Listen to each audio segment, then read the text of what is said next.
지난 20일이 24일이 우크라이나 전쟁 발발 1주년이 되는 날이었습니다.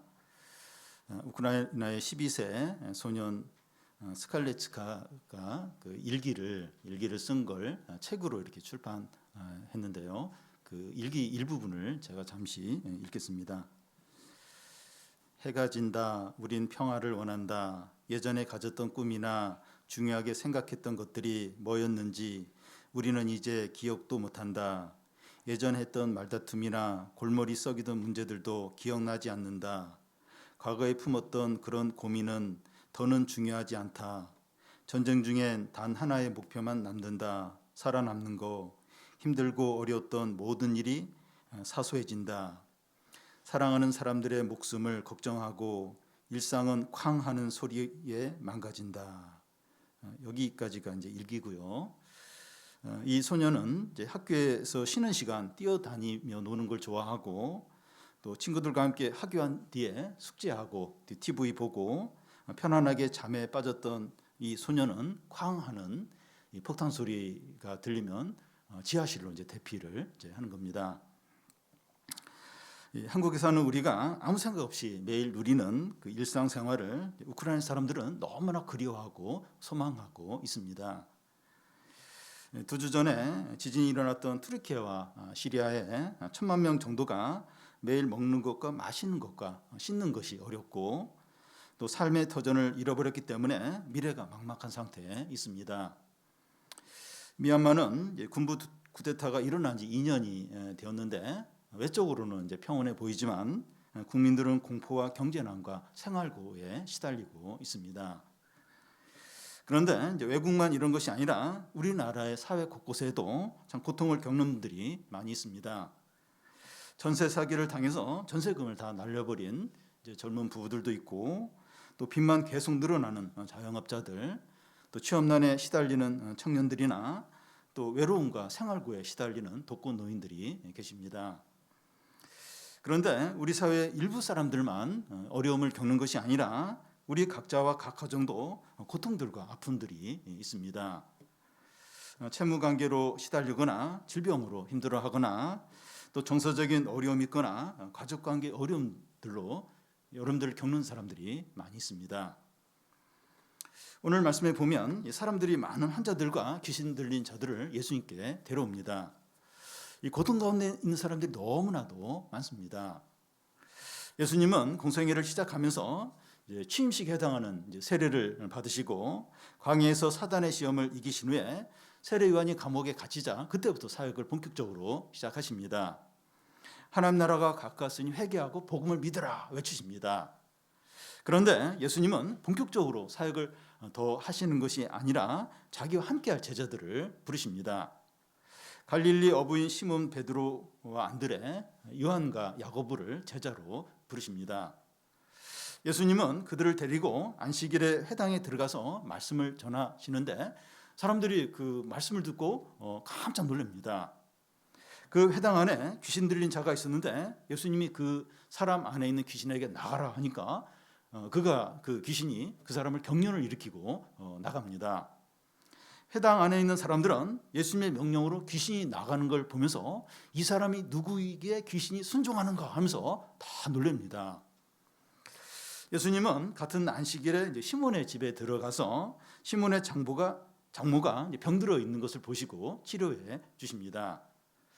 그날 저녁에 예수님의 소문을 들은 많은 사람들이 온갖 병자들과 귀신 들린 자들을 예수님께 데려왔는데 예수님은 밤늦게까지 병자들을 다 치료해 주십니다. 다음 날 아침 일찍부터 또 많은 환자들이 예수님 만나러 왔어요. 근데 예수님은 자신이 온 것은 전도하러 왔다고 하시면서 그 환자들을 만나지 않고 다른 마을로 가십니다. 우리는 이 경제적인 어려움이나 질병이나 취업 문제나 또 입시 문제나 정서적인 문제나 가족 문제나 신앙적인 문제들을 가지고 있습니다. 그런데 우리가 감당이 되지 않는 문제들을 주님께 가져갈 때 해결해 주는 것을 경험합니다. 그런데 이렇게 하는 것이 신앙의 전부로 이제 여기면 하나님을 해결사, 헬퍼 정도로 여기게 됩니다. 어려움이 해결되거나 좋은 일이 생기거나 상황에 따라서 믿음이 왔다 갔다 하게 됩니다. 그런데 좋은 일이나 기적은 믿음을 갖게 하지 못합니다. 믿음은 하나님과 그의 말씀과 십자가 복음을 통해서 갖게 되는 거죠. 오늘 말씀을 통해서 믿음이 무엇이고 우리의 믿음은 어떠하고 이 참된 믿음을 가져서 상황에 따라서 왔다 갔다 하지 않는 견고한 믿음을 가지시기를 바랍니다. 먼저 예수님이 시몬의 장모와 많은 병자들을 치료하시는 것을 살펴보겠습니다. 29절에서 32절까지 한 절씩 교대를 읽겠습니다. 회당에서 나와 곧 야고보와 요한과 함께 시몬과 안드레의 집에 들어가시니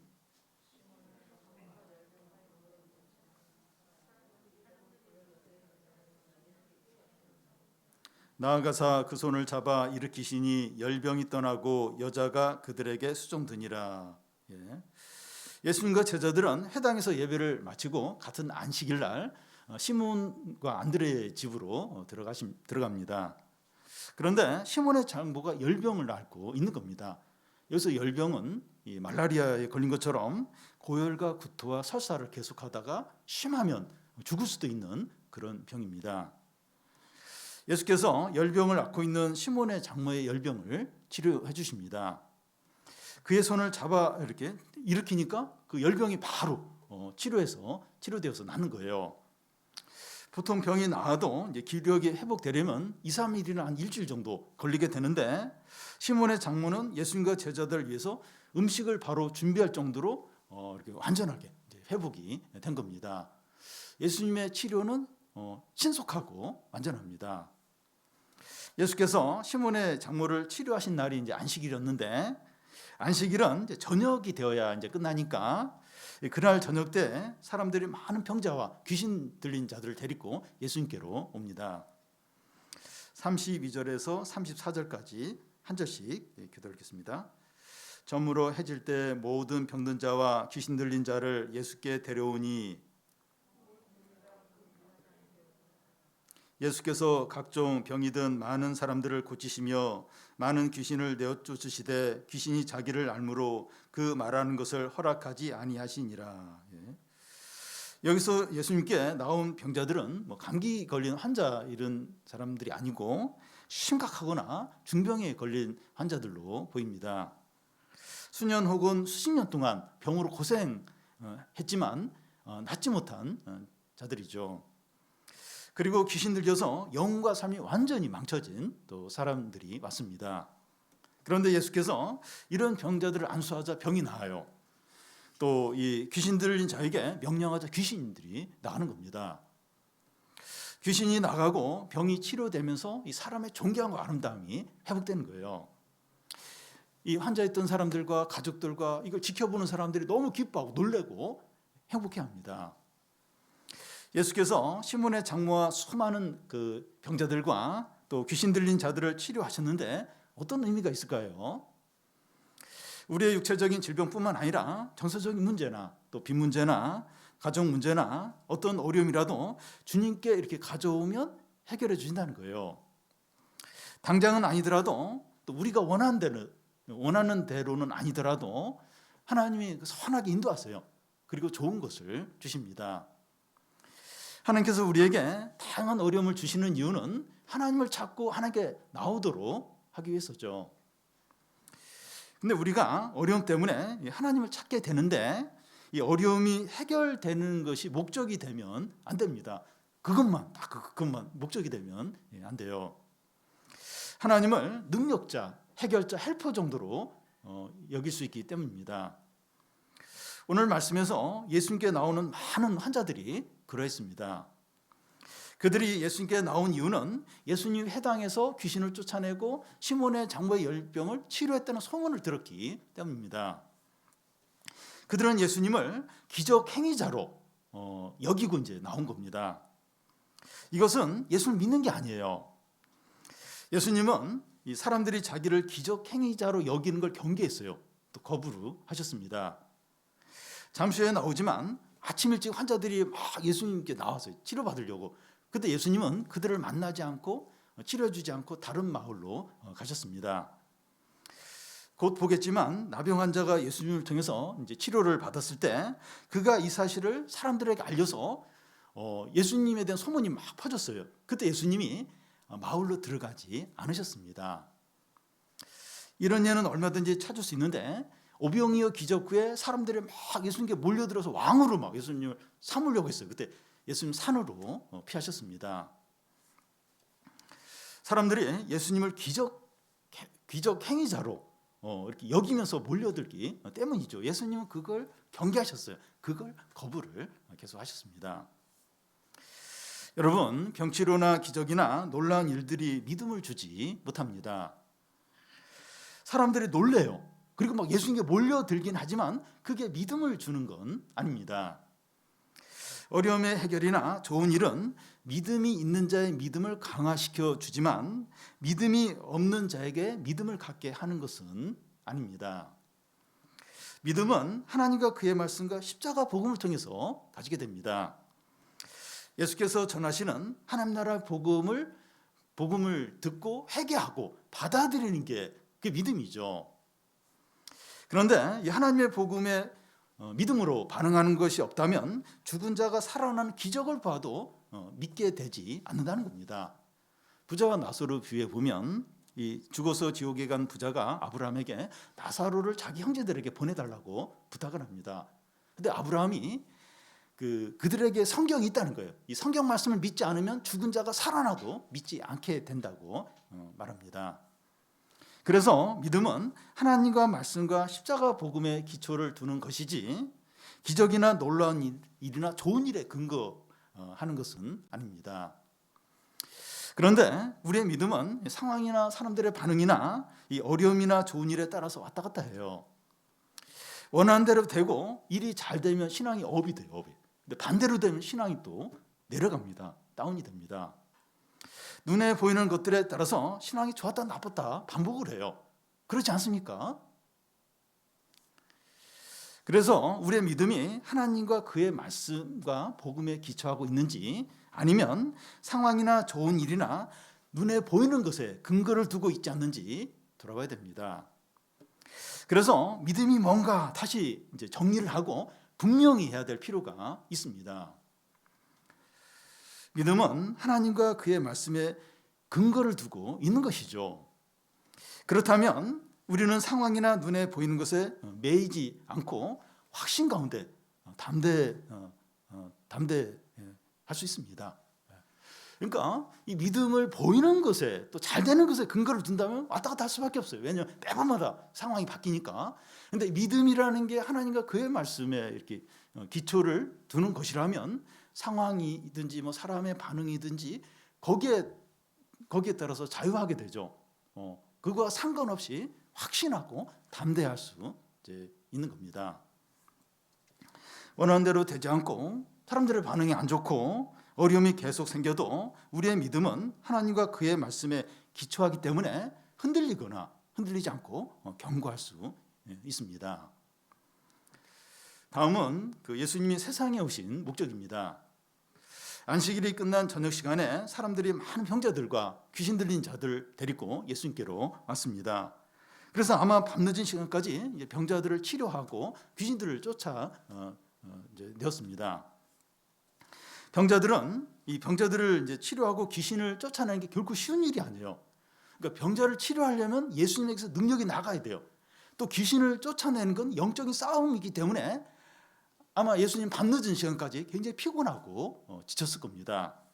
그런데 다음날 예수님은 어떠셨습니까? 35절을 우리 같이 한번 읽겠습니다. 새벽 아직도 밝기 전에 예수께서 일어나 나가 한적한 곳으로 가사 거기서 기도하시더니 예수님이 기도하셨던 내용이 성경에 자주 나오지는 않습니다. 그 이유는 기도를 자주 하지 않으셔서가 아니라 이 기도가 일상적인 것이기 때문에 따로 언급을 하지 않은 겁니다.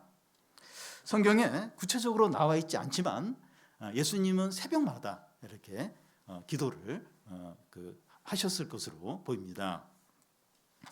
예수님에게 기도하는 시간은 어떠했을까요? 가장 사랑하는 분을 만나는 시간이기 때문에 하루 중에 가장 즐겁고 행복하고 기대되는 시간이었을 겁니다. 청년들이 연애할 때 그 만나는 시간이 제일 즐거워요. 그 시간을 굉장히 기다립니다. 예수님께 기도하는 시간은 새로워지고 힘을 얻고 기쁨이 가득해지는 시간이었습니다. 여러분, 거룩하고 죄가 하나도 없고 하나님의 아들이신 분이 하나님 아버지께 끊임없이 이렇게 기도를 했는데 죄를 밥 먹듯이 짓고 또 욕심대로 살고 유혹에 약한 우리들이 기도에 게으르면 되겠습니까? 하나님을 찾도록 어려움을 주시는데 어려움이 있어도 기도하지 않으면 어떻게 됩니까? 하나님께 나아가 구하지 않으면서 되는 일이 없다고 불평만 하지 않습니까? 신자에게 기도는 호흡인데 어떻게 호흡을 하지 않고도 잘 지낼 수 있습니까? 기도하지 않는 것이 습관이 되지 않았습니까? 우리가 이 다음 세대와 교회의 부흥을 원하는데 기도하지 않고 되겠습니까? 우리 교회가 이제 새벽 기도를 화요일과 목요일 이제 2번 이렇게 하는데 수개월 동안 사역자 3사람하고 실시간 온라인으로 3-4분 정도가 이렇게 참여를 하고 있습니다. 소수라도 기도하는 게 필요해요. 그리고 감사합니다. 그런데 지금은 어느 때보다도 온 교인들이 마음을 모아서 기도할 때라고 생각합니다. 지금처럼 세계적으로, 국가적으로, 개인적으로 힘든 때가 있었습니까?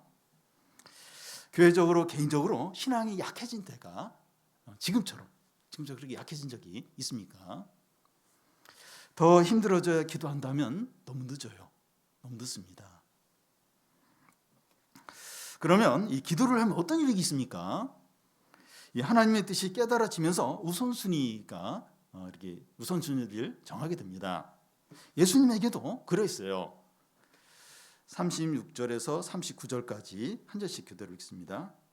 시몬과 및 그와 함께 있는 자들이 예수의 뒤를 따라가 만나서 이르되 모든 사람이 주를 찾나이다.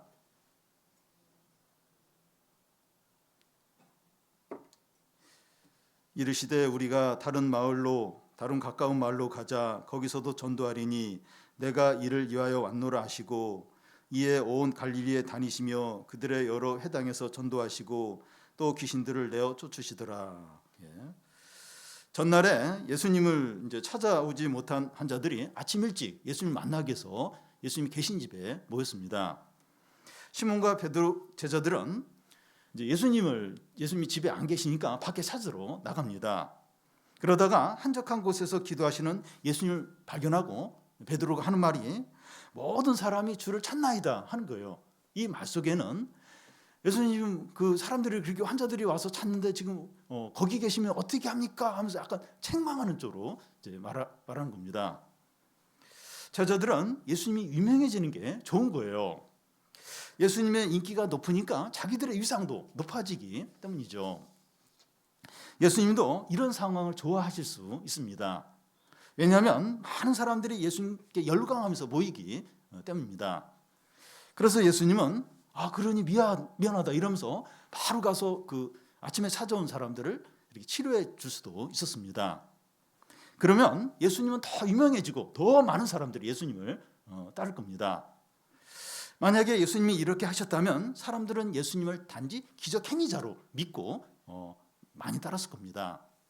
근데 예수님은 어떻게 하십니까? 다른 마을로 가자. 우리가 거기서도 전도하리니 내가 이것을 위해서 왔다는 겁니다. 그러면서 아침 일찍 찾아온 환자들을 만나지 않고 다른 마을로 가서 복음을 전하시는 겁니다. 이 부분에서 사람들은 예수님에 대해서 의문을 갖고 참 이렇게 이해하지 못하겠다 하는 반응을 볼 수 있어요. 아침부터 환자들이 찾아왔는데 그들을 만나지 않고 다른 마을에 전도하러 가겠다 하면서 가버리신 것 때문이죠. 예수님은 사랑과 긍휼이 많다고 하는데 맞는가? 너무 냉정하고 인정이 없으신 거 아닌가 하는 거죠. 여러분, 예수님이 세상에 오신 목적은 모든 환자들을 다 치료하고 또 모든 가난한 자들을 다 부유하게 하고 세상의 모든 불법을 제거하기 위해서가 아닙니다.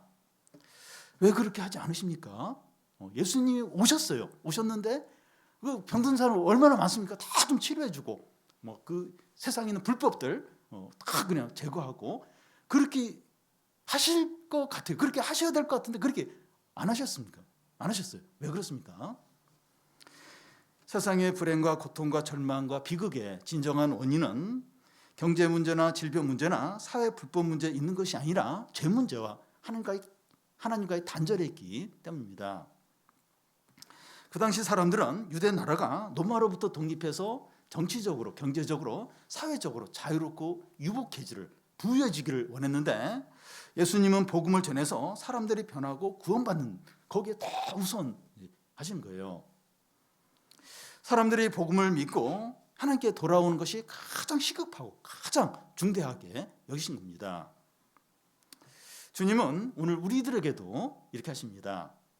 왜냐하면 우리의 불행과 고통의 진정한 원인이 경제적인 문제나 취업 문제나 학교 성적 이런 것이 아니라 죄 문제, 하나님과의 관계에 달려있기 때문입니다.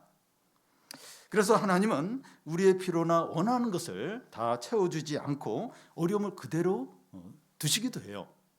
경제적인 문제, 질병 문제, 또 어떤 문제를 다 해결해 주셔야 될 것 같은데 또 그렇게 막 원하는데도 그렇게 안 하고 그 문제를 그대로 갖고 이렇게 있도록 그렇게 이제 하십니다. 그게 불만. 이게 불만입니다. 근데 하나님은 그렇게 하십니다. 그 대신에 말씀을 더 듣고 믿음이 더 좋아지고 하나님 뜻대로 살도록 하시는 거예요. 이게 불만이에요. 왜 이게 필요한데 왜 이걸 이렇게 안 들어주신가? 하나님은 그대로 그 문제 그대로 두시면서 더 좀 이렇게 하나님 뜻대로 살도록 그렇게 하실 때가 많습니다.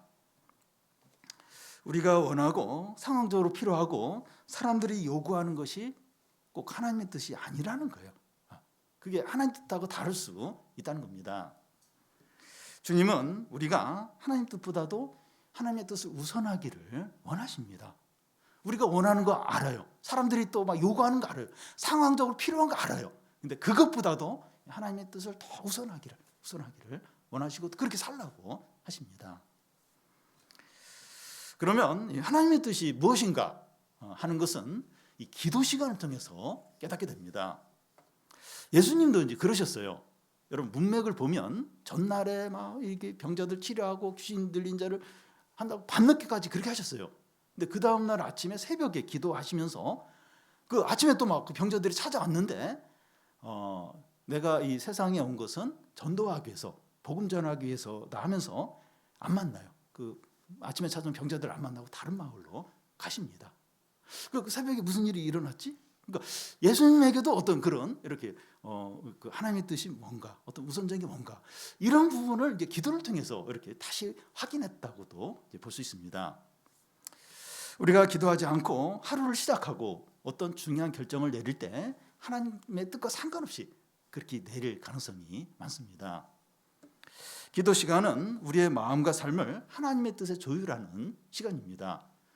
여러분 피아노든지 바이올린이든지 이렇게 조율을 잘해야 아름다운 음악이 연주되는 것처럼 우리의 마음과 삶이 기도를 통해서 하나님의 뜻에 잘 조율이 될 때 우리가 하는 모든 일이 아름답고 복되게 됩니다. 마지막으로 문둥병자가 치료를 받는 겁니다. 오늘날도 그러하지만 옛날에 가장 지독한 병이 문둥병입니다. 나병 혹은 한센병이라고 부르는데 이 병은 신체 말단 부분이나 신경 조직에 세균이 침투해서 불구로 만드는 질병입니다. 문둥병이 심각한 이유는 치료가 불가능해요. 그리고 사람들과 격리되어서 지내야 하기 때문입니다. 유대 사회에서 나병 환자가 더더욱 이제 비참한 이유는 종교적으로 부정한 자로 이제 이렇게 여겨지기 때문입니다. 예수님께서 많은 이제 병자들을 치료하는데 그 중에 한 문둥병자가 예수님께 나와서 치료되는 과정을 이렇게 소개를 하고 있습니다. 그 당시에 이 문둥병자가 마을에 들어온 것이 사람들에게 알려지면 사람들이 막 돌을 던지고 이래서 쫓아내는 그런 시대였습니다. 그런데 한 문둥병자가 예수님께 나온 것은 큰 용기고 믿음입니다. 40절을 우리 같이 한번 읽겠습니다. 한 나병 환자가 예수께 나와 꿇어 엎드려 간구하여 이르되 원하시면 저를 깨끗하게 하실 수 있나이다. 이 나병 환자는 예수님께 나와 꿇어 엎드렸습니다. 사람이 표현할 수 있는 가장 낮고 겸손한 자세를 취하고 있어요. 사람이 언제 꿇어 엎드립니까? 자식을 살려야 되는데 자식 생명이 의사의 손에 달려있을 때, 그때 또 큰 죄를 짓고 나서 용서를 구할 때 꿇어 엎드립니다. 이 문둥병자는 예수님처럼 정결한 분에게 나오는 게 율법적으로 부정하다는 것을 알고 있었고, 또 자기의 문둥병을 치료할 수 있는 분은 예수님 뿐이라는 것을 확신했습니다. 그래서 그는 자기를 한없이 낮추면서 겸손하게 주님이 불쌍히 여겨주시기만을 구하는 겁니다. 여러분, 우리가 주님께 나아갈 때 우리가 어떤 자인지 바르게 아는 게 중요합니다. 우리의 직분이나 경력이나 봉사 경력이나 또 사회적인 지위나 학벌이나 외모로 나아갈 수 없습니다. 오직 우리는 철저한 죄인이고 절망적인 병자라는 걸 인정하고 주님의 용서와 은혜가 없으면 심판받을 수밖에 없는 죄인이라는 것을 인정하면서 나가야 합니다. 이 문둥병자가 예수님께 엎드려 하는 말이 뭡니까? 원하시면 저를 깨끗게 하실 수 있나이다. 나병 환자의 이 말 속에 두 가지 의미가 들어있습니다. 하나는 예수님이 치료하실 수 있다, 그런 확고한 믿음입니다. 문둥병은 치료가 불가능한 질병인데 예수님은 얼마든지 치료하실 수 있다는 믿음이 있는 거예요. 주님이 원하시느냐 원하시지 않느냐, 그게 문제이지 주님이 치료하실 능력은 전혀 이렇게 문제가 되지 않는다는 겁니다. 그리고 원하시면 저를 깨끗게 하실 수 있나이다 하는 것은 다른 하나의 의미가 있는데, 자기의 요청에 여백을 두고 있다는 겁니다. 이 나병 환자는 병이 치료되는 것을 너무나 원했고 이걸 위해서 왔습니다. 그런데 자신의 병의 치료 그 여부를 전적으로 주님께 맡기고 있는 거예요. 자기에게 너무나 중요한 부분이지만 여백을 두고 주님이 그 여백을 채우시도록 하는 겁니다. 우리에게 덜 중요한 것은 여백을 남기기가 쉬워요. 그런데 자기에게 중요한 것은 결심하고 주님께 요청하는 경우가 많습니다. 주님 이거 꼭 들어주셔야 돼요. 반드시 들어주셔야 하면서 여백 같은 거 없고 그냥 꽉 채워서 이것만 들어주셔야 된다, 그렇게 요구를 하게 됩니다. 이 대학에 꼭 들어가게 해주세요. 이 회사에 꼭 취업하게 해주세요. 저 사람하고 꼭 결혼하게 해주세요. 그렇게 요구를 하죠. 여백을 두었다가 하나님께서 우리가 원치 않는 쪽으로 이렇게 일이 될 수 있기 때문이죠. 그렇게 될 수 있으니까 그렇게 하는 겁니다. 그러면 이 나병 환자는 자기에게 너무나 중요한 이 문제를 어떻게 이렇게 여백을 두면서 이렇게 주님께 맡겼습니까? 자기 자신이 얼마나 소망 없는 죄인인가 하는 걸 인식을 했고, 주님이 얼마나 능력이 많으시고 은혜가 얼마나 풍성하신가 하는 걸 믿었기 때문입니다. 여러분, 우리가 이 중요한 문제에 여백을 두지 못하는 이유는 우리 자신이 얼마나 소망 없는 자인가 하는 걸 모르고 주님이 얼마나 신실하고 사랑과 은혜가 많으신가 하는 걸 모르기 때문에, 믿지 않기 때문입니다. 예수님은 그 여백을 많이 두는 자를 너무나도 기뻐하십니다. 예수님이 나병 환자에게 어떻게 하십니까? 41절을 우리 같이 한번 읽겠습니다. 예수께서 불쌍히 여기사 손을 내밀어 그에게 대시며 이르시되 내가 원하노니 깨끗함을 받으라 하시니. 예수님은 얼굴과 몸이 썩고 진물이 흐르는 나병 환자에게 어떤 마음을 가졌습니까? 불쌍히 여기신 거예요. 영어 성경에 이 불쌍히 여긴다는 말이 컴패션이라고 해서 연민, 또 동정을 뜻하는 그런 뜻하는데, 불쌍히 여긴과 사랑하는 마음을 말합니다. 예수님이 이 문둥병자를 보았을 때 느낀 감정은 불쌍히 여긴과 사랑하는 마음이었습니다. 예수님의 이 마음은 모든 죄인을 향한 마음이기도 해요. 예수님은 나병 환자를 보고 불쌍히 여기고 사랑하시면서 어떻게 하십니까?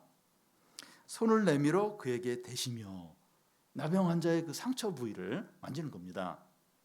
아마 나병 환자는 움찔하면서 당황했을 겁니다. 율법에서는 이 문둥병자 접촉을 하거나 만진 자는 똑같이 부정한 자로 취급되었습니다. 예수님께서 이 문둥병자를 만지면서 예수님도 부정한 자가 되신 거예요.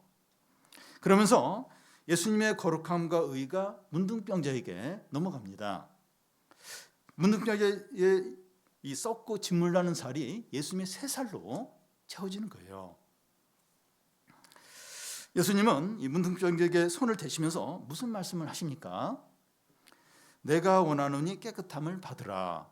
앞에서 문둥병자가 원하시면 저를 깨끗게 할 수 있나이다 하니까 예수님은 내가 원하노니 깨끗함을 받으라 이렇게 하시는 거예요. 그러자 바로 이 사람에게서 이 문둥병이 떠나는 겁니다. 문둥병자는 이 자기의 가장 중요한 문제인 질병에 대해서 주님께 여백을 드렸는데 주님께서 신실하게 여백을 채웠습니다. 이게 믿음이죠. 이게 믿음입니다. 그러니까 이게 자기가 자기의 요구를 이렇게 꽉 채워가지고 여백을 안 주는 거예요. 왜냐하면 주님을 못 믿기 때문에. 그러면서 이것대로 막 반드시 하셔야 된다. 이러면 여백이 없으니까 하나님 뭘 어떻게 하실 수가 없어요. 할 기회도 없고 할 영역도 없고. 근데 주님께 여백을 많이 둔다는 것은 주님께 다 맡기는 거죠. 그리고 주님이 일하실 기회를 드리는 거예요. 그럴 때 주님이 마음껏 일하시고 놀라운 일들 또 풍성한 은혜를 많이 베푸시는 거죠. 근데 하나님께 여백을 안 둬요. 안 맡겨요. 하나님 일할 기회를 안 줍니다. 그럼 하나님 일을 할 수가 없는 거예요.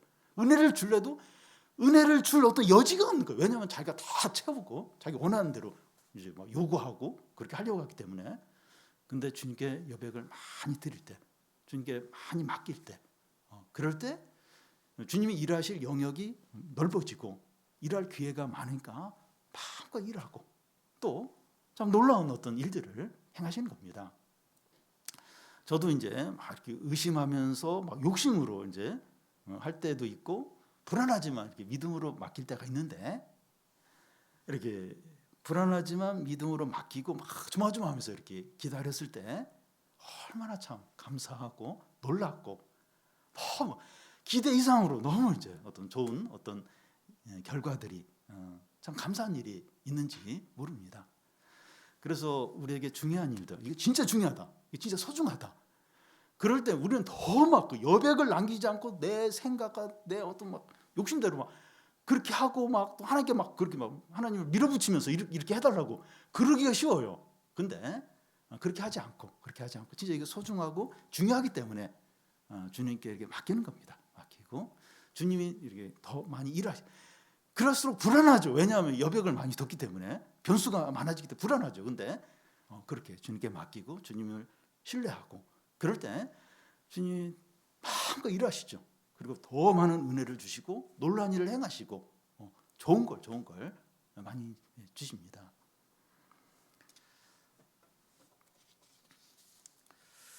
예수님은 이 나병이 치료된 사람에게 무슨 말씀을 하십니까? 43절에서 45절까지를 좀 보면 곧 보내시며 엄히 경고하사 이르시되 삼가 아무에게 아무 말도 하지 말고 45절은 우리 다 같이 읽겠습니다. 그러나 그 사람이 나가서 이 일을 많이 전파하여 널리 퍼지게 하니 그러므로 예수께서 다시는 드러나게 동네에 들어가지 못하고 오직 바깥 한적한 곳에 계셨으나 사방에서 사람들이 그에게 나오더라. 예수님은 이 문둥병자를 치료하신 후에 엄히 이제 주의를 주면서 내가 너를 치료했다는 얘기를 아무에게도 하지 말라고 했습니다. 그 이유는 사람들이 예수님의 가르침보다도 병치료에 더 관심을 갖고 몰려들 가능성이 많기 때문이죠.